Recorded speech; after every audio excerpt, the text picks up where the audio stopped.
পরীক্ষায় যে 100-র মধ্যে 90, 99, 98 পাবে সে সবার কাছেই ভালো, আর যে 100-র মধ্যে 20-30 পাবে সে সবার কাছে ফালতু, বেকার। স্যার আইজ্যাক নিউটন তো 30-এর বেশি নাম্বারই পায়নি, হামেশাই ফেল হয়েছে, পাশই হয়নি।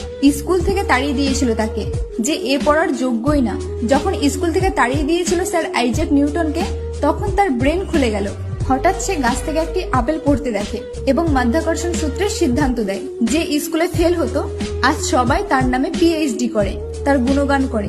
পাস আর ফেলের সাথে কারোর জীবনের কোনো যায় আসে না। তুমি যদি আইনস্টাইনের গল্প পড়ো তাহলে আইনস্টাইন তো ক্লাস 9-এর বেশি পড়তেই পারেনি, তাড়িয়ে দিয়েছিল স্কুল থেকে, কারণ সে সবসময় অন্য কিছু ভাবতো। কিন্তু তাড়িয়ে দেওয়ার পর সারা বিশ্বে E=mc² এর যে ব্যাখ্যা দিয়েছিল আইনস্টাইন, তাতে পুরো দুনিয়া প্রশংসা করে। শেষমেশ আমি এটাই বলতে চাইছি, কেউ ক্লাস 9, 10, 11, 12 পড়াশোনা করুক, তাতে কোনো আসে যায় না।